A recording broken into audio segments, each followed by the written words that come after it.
Hi everybody, Megan here with College Uncomplicated. So I have to apologize, I'm sorry my videos are a little late this week. Tuesday I woke up and my neck was just I looked like I tried to persevere and make this video for y'all because I love you so much. So I filmed it with my neck in a lot of pain. After I filmed it, I realized the mic hadn't been turned on. This is just not my week. But now on to the more pertinent information. Today we're gonna talk about the top 5 college application mistakes and how to avoid them. So you can have a super awesome, amazing college application that won't annoy the crap out of your college admissions committee.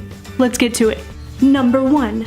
Proofreading. So I know this is the most obnoxious part of your college application process. You finally get that essay done where you've poured your heart and soul out onto paper, and then you have to proofread it. Reason being is that in the English language, as is really close to ass and butt is really close to butt. And it's probably not good to have a lot of ass butts flowing around in your college application. And saying how direly you want to go to Johns Hopkins University in your NYU application probably isn't the best way to go. These are definitely mistakes that have happened, and that's a big reason why you need to proofread before you hit the submit button in all of your applications. Don't care about the paper, don't care about the ink, just print it all out, proofread everything. You'll be able to see the mistakes more easily than on the computer. But you can't proofread if you don't have time. So make sure you save at least one day to proofread all of your applications. Number 2, having a one-size-fits-all mindset. As I stated in my last video, universities want you to spell out why you want to go to their specific program at their specific university. Why this program versus another one? Universities kind of have an ego problem in that way. They want to make sure that you've done your research to find out how badass their program is, how badass their faculty is,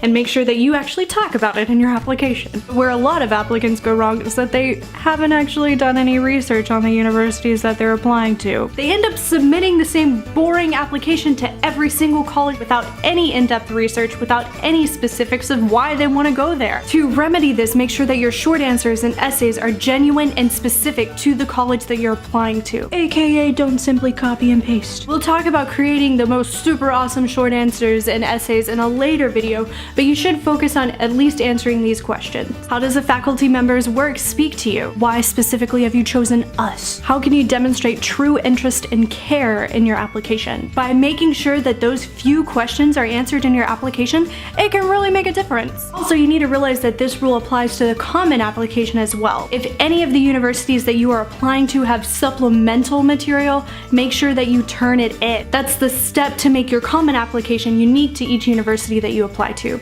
Number 3, not taking the lead yourself. Real talk peeps, have you ever imagined a college admissions counselor saying this? Oh yeah, you remember that one kid who never called the admissions office? Or that other kid whose parents asked all the questions and their parents seemed more interested in going to the university? We should definitely accept them. Not ever gonna happen. This is your future, so you need to take the lead and advocate for yourself in order to find out information about universities and programs that you want to go to. You can't wait for your mom or dad or somebody else to call the financial aid office.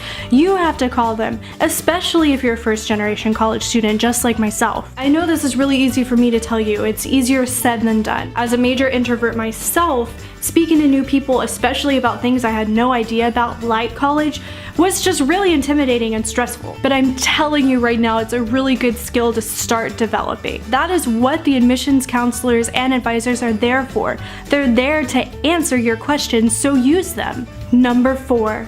Trumping up your extracurricular activities. This is where I feel like a lot of students get stumped. Should I have a kabillion extracurricular activities? Should I only have one super awesome activity? What should I do? Well, my dears, this is a classic case of quality versus quantity. Colleges don't want to hear about or see you in hundreds of extracurricular activities, nor do they want to hear your made-up BS about how meaningful some club was that you clearly didn't go to very often. This goes back to my last video about creating a theme for your application. Colleges want to see your genuine commitment to an activity through your involvement in leadership and how that activity was personally significant to you and how it relates to your career goals, aka how it relates to your theme. So to prevent this from happening, start early, gain leadership positions, and join activities that you are genuinely interested in. Number 5. forcing colleges to fill in the blanks. For instance, say if you didn't do well freshman year of high school and your transcript shows that. Don't leave that big elephant in the room. They won't take the time to figure out what happened, nor will they give you the benefit of the doubt. So use a short answer or an essay to explain what happened.